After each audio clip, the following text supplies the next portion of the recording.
최순희 집사입니다. 레위기 7장입니다. 속건제의 규례는 이러하니라. 이는 지극히 거룩하니 번제물을 잡는 곳에서 속건제의 번제물을 잡을 것이요 제사장은 그 피를 제단 사방에 뿌릴 것이며 그 기름을 모두 들이되 곧 그 기름진 꼬리와 내장에 덮인 기름과 두 콩팥과 그 위의 기름 곧 허리 쪽에 있는 것과 간에 덮인 꺼풀을 콩팥과 함께 떼어내고 제사장은 그것을 다 제단 위에서 불살라 여호와께 화제로 드릴 것이니 이는 속건제니라. 제사장인 남자는 모두 그것을 먹되 거룩한 곳에서 먹을지니라. 그것은 지극히 거룩하니라. 속죄제와 속건제는 규례가 같으니 그 제물은 속죄하는 제사장에게로 돌아갈 것이요 사람을 위하여 번제를 드리는 제사장 곧 그 제사장은 그 드린 번제물의 가죽을 자기가 가질 것이며 화덕에 구운 소제물과 냄비에나 철판에서 만든 소제물은 모두 그 드린 제사장에게로 돌아갈 것이니 소제물은 기름 섞은 것이나 마른 것이나 모두 아론의 모든 자손이 균등하게 분배할 것이니라. 여호와께 드릴 화목제물의 규례는 이러하니라. 만일 그것을 감사함으로 드리려면 기름 섞은 무교병과 기름 바른 무교전병과 고운 가루에 기름 섞어 구운 과자를 그 감사제물과 함께 드리고 또 유교병을 화목제의 감사제물과 함께 그 예물로 드리되 그 전체의 예물 중에서 하나씩 여호와께 거제로 드리고 그것을 화목제에 피를 뿌린 제사장들에게로 돌릴지니라. 감사함으로 드리는 화목제물의 고기는 드리는 그날에 먹을 것이요 조금이라도 이튿날 아침까지 두지 말 것이니라. 그러나 그의 예물의 제물이 서원이나 자원하는 것이면 그 제물을 드린 날에 먹을 것이요 그 남은 것은 이튿날에도 먹되 그 제물의 고기가 셋째 날까지 남았으면 불사를지니 만일 그 화목제물의 고기를 셋째 날에 조금이라도 먹으면 그 제사는 기쁘게 받아들여지지 않을 것이라. 드린 자에게도 예물답게 되지 못하고 도리어 가증한 것이 될 것이며 그것을 먹는 자는 그 죄를 짊어지리라. 그 고기가 부정한 물건에 접촉되었으면 먹지 말고 불사를 것이라. 그 고기는 깨끗한 자만 먹을 것이니 만일 몸이 부정한 자가 여호와께 속한 화목제물의 고기를 먹으면 그 사람은 자기 백성 중에서 끊어질 것이요 만일 누구든지 부정한 것 곧 사람의 부정이나 부정한 짐승이나 부정하고 가증한 무슨 물건을 만지고 여호와께 속한 화목제물의 고기를 먹으면 그 사람도 자기 백성 중에서 끊어지리라. 여호와께서 모세에게 말씀하여 이르시되 이스라엘 자손에게 말하여 이르라. 너희는 소나 양이나 염소의 기름을 먹지 말 것이요 스스로 죽은 것의 기름이나 짐승에게 찢긴 것의 기름은 다른 데는 쓰려니와 결단코 먹지는 말지니라. 사람이 여호와께 화제로 드리는 제물의 기름을 먹으면 그 먹는 자는 자기 백성 중에서 끊어지리라. 너희가 사는 모든 곳에서 새나 짐승의 피나 무슨 피든지 먹지 말라.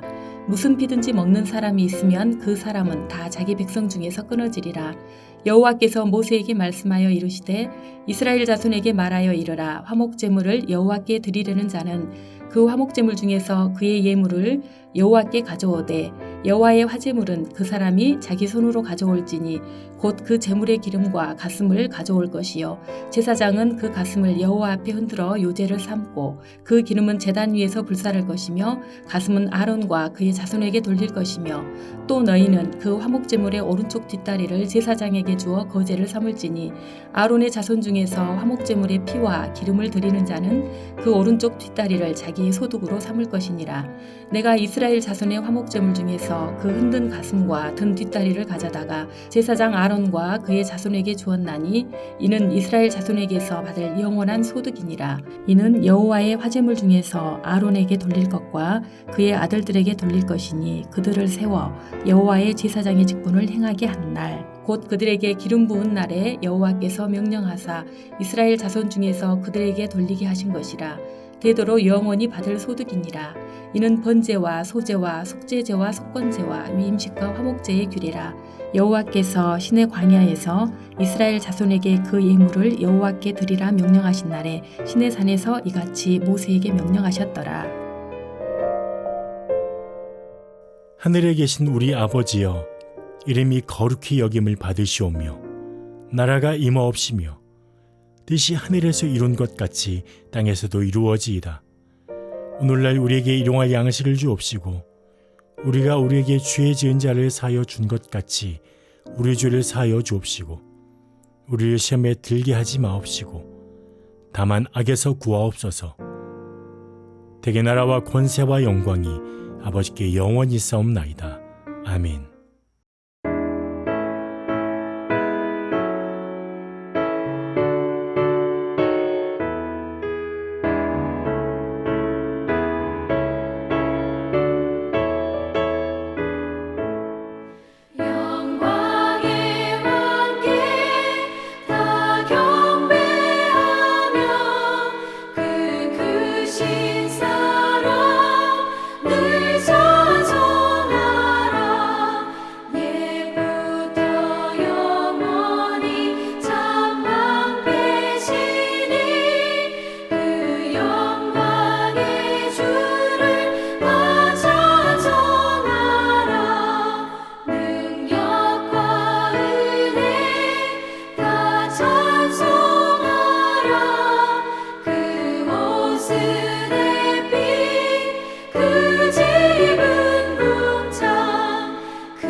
오늘 말씀은 시편 65편 1절에서 5절 말씀입니다. 하나님이여 찬송이 시온에서 주를 기다리오며 사람이 서원을 주께 이행하리이다. 기도를 들으시는 주여 모든 육체가 주께 나아오리이다. 죄악이 나를 이겼사오니 우리의 허물을 주께서 사하시리이다. 주께서 택하시고 가까이 오게 하사 주의 뜰에 살게 하신 사람은 복이 있나이다. 우리가 주의 집 곧 주의 성전의 아름다움으로 만족하리이다. 우리 구원의 하나님이시여 땅의 모든 끝과 먼 바다에 있는 자가 의지할 주께서 의를 따라 어미하신 일로 우리에게 응답하시리이다. 아멘. 사람들은 살아가면서 자신들이 누리는 모든 것을 자연의 일상적 현상이나 자신들이 열심히 노력한 노력의 결과로 치부합니다. 하지만 이 땅을 살아가면서 인간이 누리는 모든 것은 하나님의 은혜입니다. 왜냐하면 모든 것이 하나님께로부터 왔기 때문입니다. 사람들은 하나님을 알지 못하며 하나님의 은혜를 깨닫지도 못하고 감사하지도 않습니다. 오늘 말씀에서 다윗은 우리가 마땅히 하나님의 은혜를 알고 감사해야 한다고 말합니다. 여러분은 어떠신가요? 하나님 은혜에 마땅히 감사하며 살아가고 계십니까? 오늘 말씀을 통해 하나님의 은혜에 대해 더 깊이 알고 감사하는 시간이 되기를 소원합니다. 하나님은 지상에 거하는 모든 사람에게 은혜를 베푸십니다. 하나님이 베푸신 은혜를 생각하면 하나님께 찬양하는 것이 마땅합니다. 하지만 하나님을 알지 못하는 사람들은 하나님의 은혜를 인정하지 않고 그들이 누리는 것들을 당연하게 여깁니다. 그러나 하나님의 은혜로 예수님을 믿는 우리는 모든 것이 하나님의 은혜요 하나님께로부터 왔음을 알기에 하나님께 찬양과 영광을 올려드려야 합니다. 하나님은 우리의 기도를 들으시고 응답해 주시는 분입니다. 하나님을 의지하는 자는 모든 자가 하나님께 나와 기도한다고 2절에서 다윗은 고백합니다. 하나님께 기도하는 것은 아무나 할 수 없음을 가르쳐주고 있는 것입니다. 하나님의 은혜를 알고 하나님을 의지하는 자가 하나님께 기도할 수 있고 하나님의 응답을 경험할 수 있습니다. 우리가 하나님께 기도할 수 있는 자격이 있어서 기도하는 것이 아닙니다. 우리가 하나님께 기도할 수 있는 것은 하나님의 은혜로 기도할 수 있는 것입니다. 우리는 죄악으로 인해 부패하여 날마다 죄에 압도당할 만큼 연약한 존재입니다. 하지만 하나님은 값없이 베푸시는 은혜로 우리의 죄를 용서해 주십니다. 어느 것 하나를 보아도 하나님의 은혜가 아닌 것이 없습니다. 우리가 하나님께 나아가는 것은 오직 하나님이 우리에게 베풀어 주신 은혜 때문이라는 것을 기억하시기 바랍니다. 우리는 죄의 용서함을 얻어 하나님 앞에 설 수 있도록 하나님께 택함 받았습니다. 그렇기 때문에 우리는 가장 복된 자들입니다. 5절 말씀에서 다윗은 땅끝까지 구원을 베푸시는 하나님을 말하고 있습니다. 하나님은 땅끝에서 하나님을 경외하는 모든 사람의 구원자이십니다. 하나님의 구원은 모든 민족과 열방의 소망이죠. 특별히 어미하신 일은 창조주 하나님이 지으신 이 피조세계와 하나님의 다스리심에 따른 모든 역사를 가리키는 말입니다. 다윗은 6절에서 8절 말씀까지 하나님의 업적을 찬양하는데 산과 바다와 낮과 밤, 땅을 돌보시는 하나님을 찬양하고 있습니다.